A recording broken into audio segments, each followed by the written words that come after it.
I have kids, I have parents. My parents are old. They were sick. They couldn't sleep over the last weekend. Because, it's bad. Sure. No, absolutely. Yeah. No. It's bad.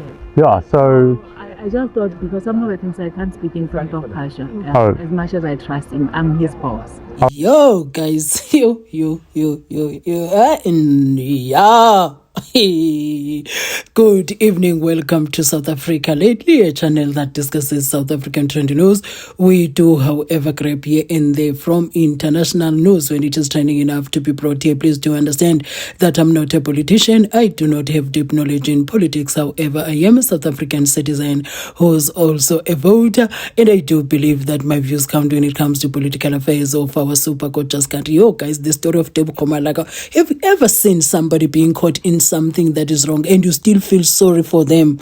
Because that's where I am. I'm like, yo, she's caught up in a mess. I don't even know how she's going to clean this up, because for status, I don't think that was a smart move. Eh? When you've been moving in the dark places, doing dark things, you must be able to navigate that space. For status, I'm not saying I'm doing dark things, but I'm believing that you should have a mind that says, let me allow the journalists to do their work. Let me find a way to allow this to die down. You cannot go to the people that are exposing you and you want to go and bribe them with 60K. What are you talking?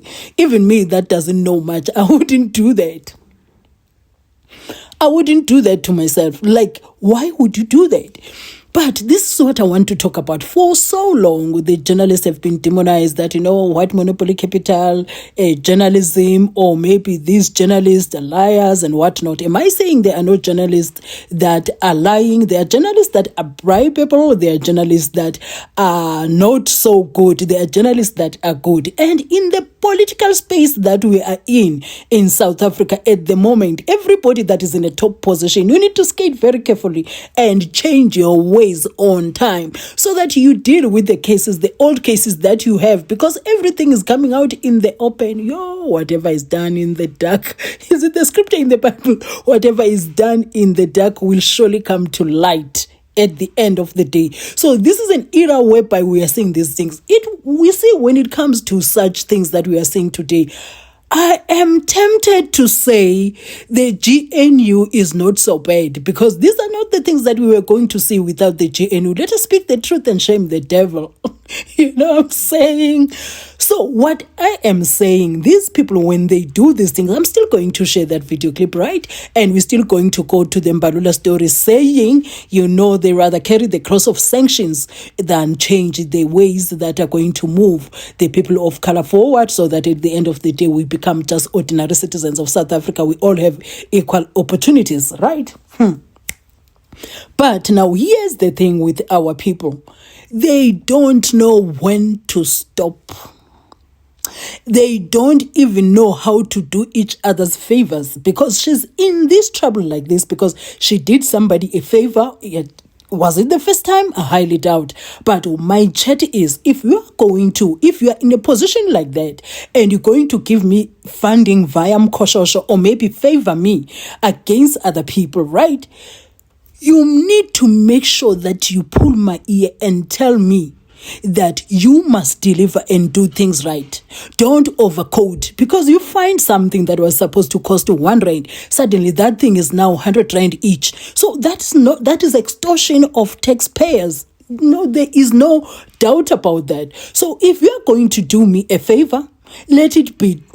I'm not saying, you see, some of us never got any favors. Maybe that's why we are nowhere near achieving anything that we wanted to achieve. Because number one, we do proposals, we go through all the avenues that we're supposed to go through, and we don't get anywhere.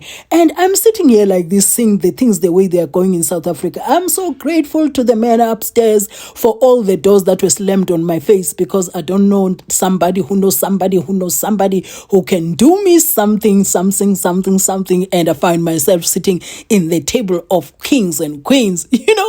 I'm not catching any smoke with this, and I'm still nowhere near where I want to be, right?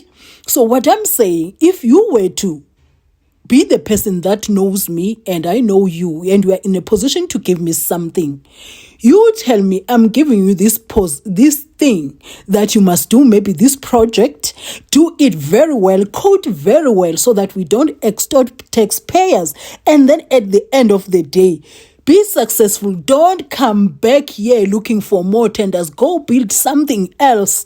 Do you get what I'm saying? Like that, you give others the opportunity to be something as well. So in this case, people give each other funding and there's nothing to show for it. That's number one.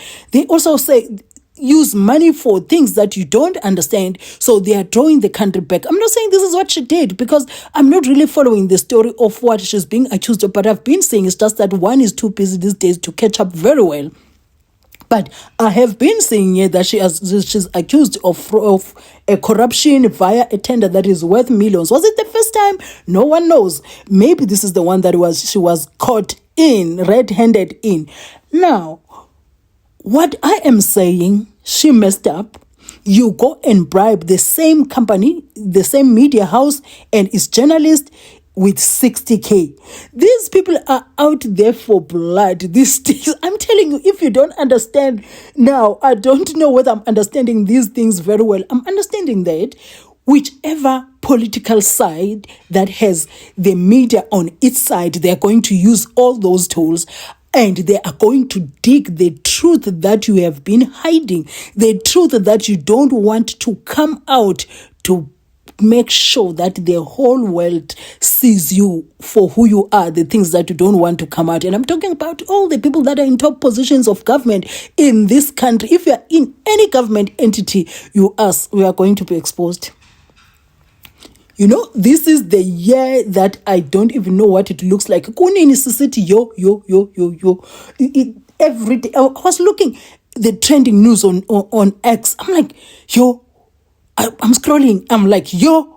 You see, the problem of our people is greed. And I must add, as much as I feel sorry for her, because now Ziali Lango. So what I'm saying is the problem with our people is to indulge in greed and be inconsiderate of the people that are suffering on the ground, because the money that they are misusing, the money that they are using in corruption is supposed to be helping South Africa move forward. Imagine that tender that is worth about 89 million. How many salaries could come out from there? How many jobs have the tenders taken from the people of South Africa? How many jobs? You see, we have now 37 million people that are not working. But if you look at the money that is being squandered, all the monies that we see, 200 million there, 89 million there, 4 billion rand here, how many people could be working? How many? So I feel sorry for her, because Ngoku, you know, you know, she's in a whole mess at this moment. And no, there are people that she was working with, because you cannot be corrupt alone. Where are they? Where are they? So I'm going to share that video clip with you, and I'm going to share also the FIKILE MBALULA video clip. I'm going to share them at the same time, following each other, so that I don't waste much of your time. So, but before we do that, I just want to talk about FIKILE MBALULA when he said they are ready to take the sanctions and whatnot.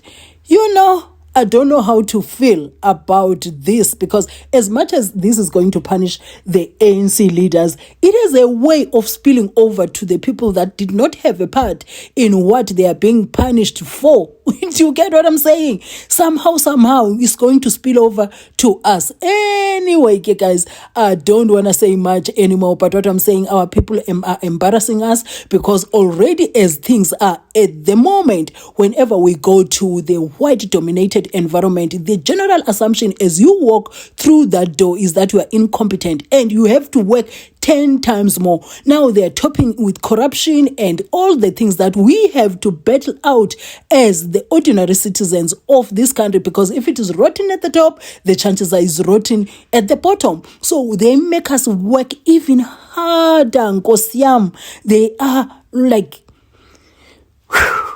I don't even know what to say. Anyway, let me share these video clips with you. I'm going to be right back at the end with my closing commentary. So I just want to close this chapter. Yeah, no, sure. And I think I will need you to close this chapter. Yeah, no, sure. It's too much. Yes, yeah, no, there's been a lot. I Yeah. have kids, I have parents. My parents are old.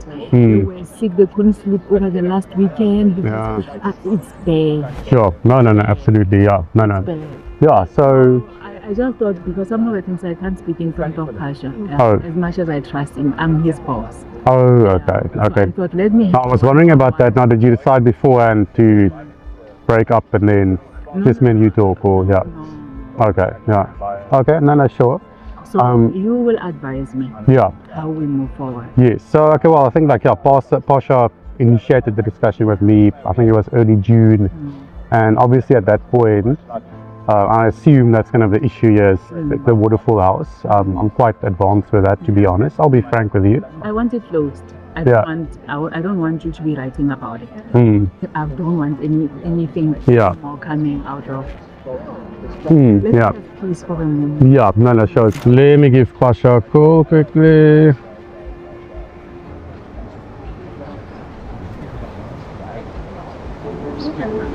It's getting a little bit windier now. But it's still not cold. That's nice, yeah. There. Hey, Pasha. We are done. Yeah, your boss says you must come back. The IDT spokesperson pulled out a white Dior shopping bag stuffed with 200 Rand notes and placed it on the table. This while his suspended boss sat looking on. I asked them how much money they bought for me, and they said it was 60,000 Rand. But they also intimated that there would be more money coming my way if I dropped my investigation into Malaka's house. After the cash had been placed on the table, I casually photographed it for our records. Next, I duly informed Malaka and Makvalane that I wouldn't be taking the alleged bribe after all. I told them that it had always been my intention to get them to present me with the cash, and that I had never intended to take it. And then just like that, our meeting was over. I promptly stood up and left. Makvalane and Malaka, meanwhile, were in a hurry to get out of there too. At roughly 2 p.m, they got up and left the restaurant area. So, what then of Malaka's waterfall property? The issue the IDT CEO so desperately wanted to bury. The IDT spokesperson pulled out a white Dior shopping bag stuffed with 200 Rand notes and placed it on the table. This while his suspended boss sat looking on. I asked them how much money they bought for me, and they said it was 60,000 Rand. But they also intimated that there would be more money coming my way if I dropped my investigation into Malaka's house. After the cash had been placed on the table, I casually photographed it for our records. Next, I duly informed Malaka and Makvalane that I wouldn't be taking the alleged bribe after all. I told them that it had always been my intention to get them to present me with the cash, and that I had never intended to take it. And then just like that, our meeting was over. Now, we will never forsake our country, which we fought for its liberation. And we're still marching on even now. Not this ANC, not this leadership. If they want to bring sanctions on us, let them bring them. But this country, South Africa, all its citizens know that it is a democratic country, it's a liberated country, and we are still transforming this country in order to achieve equity. And we will still pursue redress because we are not equal in this economy. This economy is still male, white dominated. And you want to tell us to abandon policies that seek to advance transformation.